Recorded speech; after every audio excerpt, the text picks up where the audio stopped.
கற்றுக்கொள்ளுங்கள். நான் ஒரு வார்த்தை சொல்லட்டாலும் நீ என்கிட்ட சில ரகசியத்தை கற்றுக்கொள்ள வேண்டியிருக்கு. உனக்காக சிலர் ஜெபம் பண்ணி பதில் கிடைக்கிட்டாலும் அதுலேயும் சில ரகசியங்கள் இருக்கும். உன்னுடைய மனசு சோர்வடையக்கூடிய அளவுக்கு ஒரு வித்தியாசமான பதிலை நான் சொன்னாலும் அதுலேயும் ஒரு அர்த்தம் கட்டாயம் என்ன செய்யும் இருக்கும். பின்னால் வாசிக்கிறோம் 25வது வசனம். அவள் வந்து ஆண்டவரே எனக்கு உதவி செய்யும் என்று அவரை, அந்த அம்மா பின்னாலே போயிட்டுருக்கு. இன்றைக்கு வசனம் என்ன? என்னிடத்தில் கற்றுக்கொள்ளுங்கள். ஒரு வார்த்தையை சொல்லட்டாலும் சீசர்கள் ரெக்கமெண்ட் பண்ணி பதில் கிடைக்கட்டாலும் ஆண்டவருடைய பதில் வித்தியாசமாக இருந்தாலும் நம்மை குறித்து தேவன் வைத்திருக்கிற திட்டத்தை நிறைவேற்றுவதற்காக இதெல்லாம் நமக்கு என்ன செய்கிறாரு? அனுமதிக்கிறார். பணிந்து கொண்டாள் அப்படின்னு படிக்கிறோம். இதையும் கேட்டுட்டு ஆண்டவர் 26வது வசனத்தில் படிக்கும்போது அவர் அவளை நோக்கி, பிள்ளைகளின் அப்பத்தை எடுத்து நாய்க்குட்டிகளுக்கு போடுகிறது நல்லதல்ல. இப்போ உங்களுக்கெல்லாம் அதை செய்தால் நீங்கள் நன்றியாக இருக்க மாட்டீங்க. இன்றைக்கி ஏதோ பெரிய தோத்திரப்பிக்க அங்கடி போன உடனே ஐயா அப்படின்னு சொல்லி நித்தியா சொல்லிட்டு போயிடுவீங்க. இந்த எதிர்மாறான வார்த்தையை சொன்ன போதிலும் கூட அந்த அம்மா சொல்கிற வார்த்தையை பாருங்கள். 27வது வசனம்.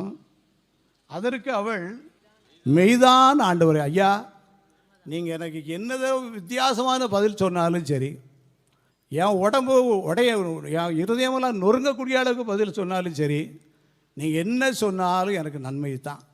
அந்த அளவுக்கு ஆண்டவரிடத்தில் கற்றுக்கொள்ளக்கூடிய அனுபவத்தை அந்த அம்மாவுக்கு ஆண்டவர் கொடுக்குறாரு. ஒரு பக்கம் அடித்து நொறுக்குது மாதிரி தெரியுது, இன்னொரு பக்கம் அரவணைச்சு கொண்டு வராரு. அந்த அம்மா சொல்கிற வார்த்தை என்னன்னு சொன்னால், மெய்தான் ஆண்டவரே.